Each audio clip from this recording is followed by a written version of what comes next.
Hello students, कैसे हैं आप सब। आज हम बैक्टीरिया पार्ट 2 और बैक्टीरिया की कोशिका संरचना का अध्ययन इस वीडियो में करेंगे। जैसा कि विदित है, जो बैक्टीरिया होते हैं, जीवाणु होते हैं, वो प्रोकैरियोटिक संरचना प्रदर्शित करते हैं। बैक्टीरिया कोशिका की जो संरचना होती है उसमें सबसे बाहर की तरफ स्लाइम लेयर या कैप्सूल प्रेजेंट होता है। मध्य की जो लेयर होती है वो कोशिका भित्ति की बनी होती है और आंतरिक जो झिल्ली होती है वो प्लाज्मा मेम्ब्रेन या कोशिका झिल्ली की होती है। सबसे पहले हम one by one, step by step जो है एक एक संरचना के बारे में अध्ययन करेंगे। सबसे पहले स्लाइम लेयर फर्स्ट है, आउटर मोस्ट स्लाइम लेयर, जो कि जिलेटिन की लेयर होती है और ये बैक्टीरिया के सरफेस के सबसे बाहर की तरफ स्थित होती है। यह पॉली सैकेराइड्स की बनी होती है। जैसे पॉलीसैकेराइड्स में डेक्स्ट्रन, डेक्स्ट्रीन आदि जो पदार्थ होते हैं उसकी ये स्लाइम लेयर बनी होती है। और कभी कभी अगर इस पॉलीसैकेराइड के साथ एमिनो एसिड भी जुड़ जाए, यानी कि अगर ये पॉलीसैकेराइड और एमिनो एसिड दोनों से बनी हो तो ये स्लाइम लेयर कैप्सूल कहलाता है। कैप्सूल या स्लाइम लेयर जो होते हैं वो इसके बैक्टीरिया की जो कोशिका होती है उसको डेसिकेशन यानी कि उसको सूखने से, शुष्कता से बचाता है और साथ ही साथ इसके लिए एक एंटीबॉडी की तरह कार्य करता है। नेक्स्ट जो लेयर होती है, स्लाइम लेयर के नीचे सेल वॉल होती है। सेल वॉल जो होती है वो दो तरह के मेनली पदार्थ से बनी होती है, NAG एंड NAM। थिकनेस जो होती है सेल वॉल की वो 50 से 100 एंगस्ट्रॉम के मध्य होती है। NAG एन एसिटाइल ग्लूकाजामीन और NAM N acetyl muramic acid. और एन एसिटाइल ग्लूकाजामीन और एन एसिटाइल म्यूरामिक एसिड जो होते हैं वो आपस में पेप्टाइड चेन, जो कि 4 से 5 अमीनो एसिड की होती हैं, उनसे जुड़े होते हैं। और ये तीनों ही चीज़ यानी NAG, NAM and peptide chain जो होते हैं वो एक पॉलीमर बनाते हैं जिसे कहते हैं हम पेप्टिडोग्लाइकिन। तो हम कह सकते हैं कि बैक्टीरिया की जो सेल वॉल होती है वो किसकी बनी होती है, पेप्टिडोग्लाइकिन की, जिसे हम म्यूकोपेप्टाइड भी कह सकते हैं।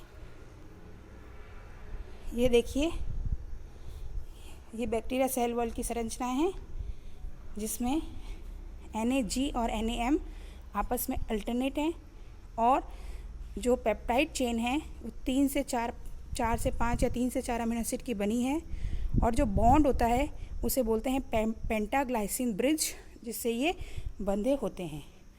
सेल वॉल NAG, NAM और पेप्टाइड चेन के अतिरिक्त या म्यूकोपेप्टाइड के अतिरिक्त इसमें टिकोइक अम्ल, काफ़ी सारे प्रोटीन्स, काफ़ी सारे पॉलीसैकेराइड, लिपोप्रोटीन्स, लिपोपॉलीसैकेराइड्स भी प्रेजेंट होते हैं। सेल वॉल का मुख्य कार्य मैकेनिकल सपोर्ट करना यानी यांत्रिक सहायता प्रदान करना है, उस कोशिका को शेप देना है और सेल वॉल की वजह से इसमें रिजिडिटी या कठोरता आती है। सेल वॉल 2 तरह की होती है। ग्राम पॉजिटिव बैक्टीरिया के अंदर भिन्न प्रकार की सेल वॉल होती है और ग्राम नेगेटिव बैक्टीरिया के अंदर भिन्न प्रकार की सेल वॉल होती है। जो ग्राम पॉजिटिव बैक्टीरिया हैं वह उसकी जो सेल वॉल होती है वो सिंगल लेयर की बनी होती है, जबकि जो ग्राम नेगेटिव बैक्टीरिया हैं उनकी जो सेल वॉल होती है वो ट्रिपल लेयर की बनी होती है। ग्राम पॉजिटिव बैक्टीरिया की सेल वॉल में पेप्टिडोग्लाइकिन की मात्रा 80% तक हो सकती है और ग्राम नेगेटिव जो बैक्टीरिया होते हैं उनके अंदर पेप्टिडोग्लाइकिन की मात्रा 3 से 12% तक ही होती है। तो फिर क्या अंतर है पॉजिटिव और नेगेटिव सेल वॉल की, पॉजिटिव और नेगेटिव बैक्टीरिया के सेल वॉल में? अगर हम बात करें तो पॉलीसैकेराइड की, तो इसमें 20% पॉलीसैकेराइड होते हैं पॉजिटिव बैक्टीरिया में, जबकि नेगेटिव बैक्टीरिया के अंदर लिपिड की मात्रा अधिक होती है, लिपोप्रोटीन और लिपोपॉलीसैकेराइड अधिक मात्रा में पाए जाते हैं। टिकोइक अम्ल की बात करें तो टिकोइक अम्ल पॉजिटिव बैक्टीरिया में प्रेजेंट होते हैं, जबकि नेगेटिव बैक्टीरिया में टिकोइक अम्ल नहीं पाया जाता है। लिपिड प्रोफाइल की बात करें तो पॉजिटिव बैक्टीरिया में लिपिड प्रोफाइल कम होता है 1 से 4% तक, जबकि नेगेटिव बैक्टीरिया में लिपिड प्रोफाइल ज़्यादा होता है 11 से 22% तक। नेक्स्ट बात करें तो ये जो पॉजिटिव बैक्टीरिया की सेल वॉल होती है वो ट्राईफिनाइल मीथेन के लिए हाईली रिस्पॉन्सिव होती है, जबकि ट्राईफिनाइल मीथेन से अगर उसको ट्रीट किया जाए सेल वॉल को, नेगेटिव बैक्टीरिया के सेल वॉल को, तो ये लिटिल रिस्पॉन्सिव होती है। पॉजिटिव बैक्टीरिया की जो सेल वॉल होती है वो एल्कली या क्षार से प्रतिरोधक होती है या प्रतिरोधी होती है, जबकि जो नेगेटिव बैक्टीरिया हैं इनकी सेल वॉल एल्कली के प्रति, क्षार के प्रति संवेदनशील होती है। पॉजिटिव बैक्टीरिया की जो सेल वॉल होती है वो 1% KOH के सॉल्यूशन में अघुलनशील होती है, और जबकि नेगेटिव बैक्टीरिया की जो सेल वॉल होती है वो 1% KOH सॉल्यूशन में सॉल्युबल होती है अर्थात विलयशील होती है। इन सभी अंतर के कारण ही हम ये बात कह सकते हैं कि जो क्रिस्टल वॉयलेट है, हम जो ग्राम अभिरंजन करते हैं उसमें जो नेगेटिव बैक्टीरिया होते हैं वो पिंक कलर शो करते हैं, और पॉजिटिव बैक्टीरिया जो होते हैं वो पर्पल कलर या क्रिस्टल वॉयलेट की वजह से बैंगनी रंग शो करते हैं। वो इसमें भी इसका भिन्नता का कारण ही है इसकी सेल वॉल में भिन्नता, या सेल वॉल की जो स्ट्रक्चर है, संरचना है, या जो पदार्थ हैं उनकी भिन्नताओं की वजह से ही ग्राम अभिरंजन भी भिन्नता दर्शाते हैं। Next, cytoplasmic membrane. जो थर्ड लेयर होती है वो प्लाज्मा झिल्ली की बनी होती है, जो कि नॉर्मल प्रोटीन और लिपिड की, जैसे यूकैरियोटिक के अंदर प्लाज्मा मेम्ब्रेन होती है उसी प्रकार की इसके अंदर भी प्लाज्मा मेम्ब्रेन पाई जाती है। अब हम बात करें कोशिका के अंदर क्या क्या पाया जाता है, तो कोशिका में साइटोप्लाज्म होता है, कोशिका द्रव्य और साइटोप्लाज्मिक इंक्लूजन यानी कोशिका द्रव्य पदार्थ पाए जाते हैं। जो बैक्टीरिया का जो साइटोप्लाज्म है वो एक कॉम्प्लेक्स मिक्सचर होता है। इसके अंदर carbohydrate, protein, lipid, mineral, nucleic अम्ल, पानी, glycogen, volutin, poly beta hydroxy butyrate, sulphur, iron सभी प्रकार के पदार्थ पाए जाते हैं। फर्स्ट हम बात करें न्यूक्लियर मटेरियल की या जेनेटिक मटेरियल की या DNA की, तो इसमें इसके जो DNA होते हैं इसके चारों तरफ केंद्रक झिल्ली का अभाव होता है, अतः केंद्रक झिल्ली नहीं पाई जाती है। न्यूक्लियोलस नहीं पाया जाता है, न्यूक्लियर सैप या जो केंद्रक द्रव्य होता है वो भी नहीं पाया जाता है। इस प्रकार के केंद्रक प्राक केंद्रक या न्यूक्लियोइड कहलाते हैं। इनका अन्य नाम है जैसे जीनोफोर। जीनोफोर, इसके न्यूक्लियर मटेरियल को जीनोफोर भी कहा जाता है। जो न्यूक्लियोटाइड होता है वो 5 × 10⁹ बेस पेयर के DNA का बना होता है, और जो DNA है उसकी लंबाई होती है 1000 माइक्रोमीटर, और ये सर्कुलर और डबल स्ट्रैंडेड होता है। सर्कुलर होता है, गोलाकार होता है, रिंग लाइक होता है। इसमें हिस्टोन प्रोटीन नहीं पाए जाते हैं। सबसे इम्पॉर्टेंट बात है, यूकैरियोटिक की तरह DNA जो होता है उसके अंदर हिस्टोन प्रोटीन नहीं पाया जाता है। और इस तरह के क्रोमोसोम्स को बैक्टीरियल क्रोमोसोम बोलते हैं, जो कि डबल हेलिकल सर्कुलर DNA होता है, उसे हम बोलते हैं बैक्टीरियल क्रोमोसोम। बैक्टीरियल क्रोमोसोम के अतिरिक्त जो बैक्टीरिया की कोशिका है उसमें एक अन्य एक्स्ट्रा जेनेटिक मटेरियल भी पाया जाता है जिसे हम बोलते हैं प्लाज्मिड। जो एक्स्ट्रा क्रोमोसोमल हेरिडिटी मटेरियल होता है प्लाज्मिड, उसकी साइज़ होती है 20 से 100 किलो बेस पेयर।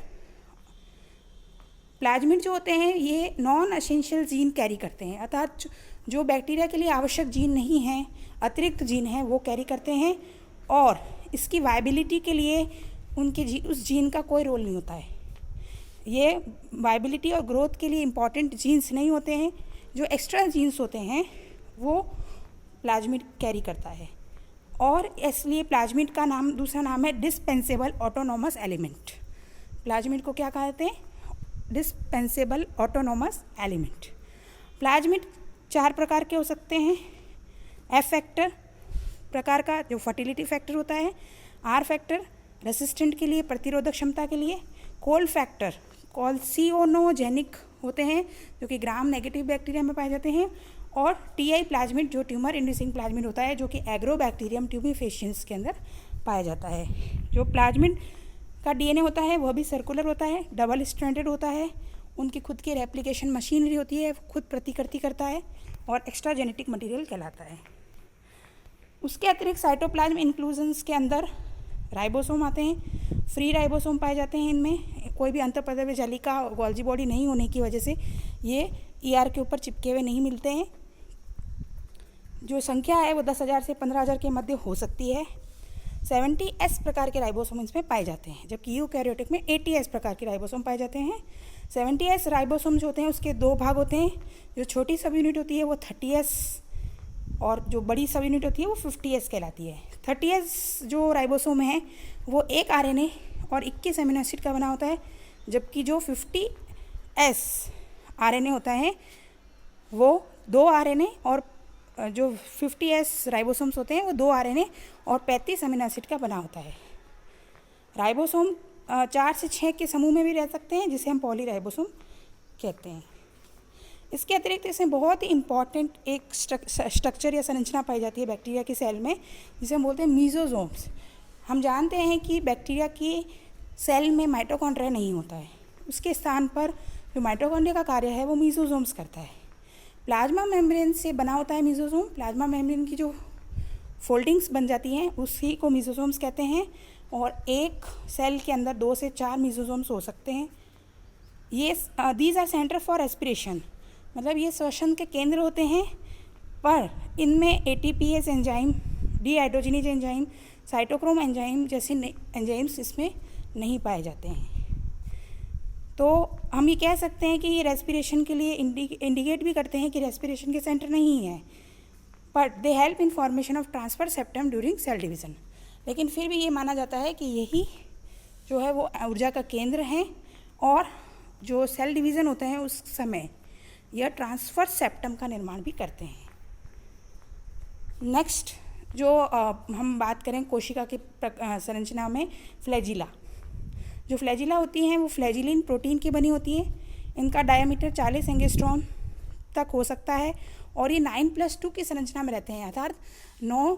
अगर हमने फ्लैजिला की स्ट्रक्चर कभी पढ़ी हो तो बीच में सेंटर में 2 और बाकी चारों तरफ 9 जो हैं समूह रहते हैं, 9 समूह रहते हैं। इनका डायमीटर 120 से 150 एंगस्ट्रॉम होता है, और जो लंबाई होती है वो 4 से 5 माइक्रोमीटर के मध्य होती है। Due two flagella bacteria become motile, मतलब गतिशील बनते हैं बैक्टीरिया फ्लैजिला की वजह से। नेक्स्ट, फ्लैजिला की तरह ही जो छोटे रोम होते हैं उन्हें पिलाई या फिम्ब्रियाई कहते हैं।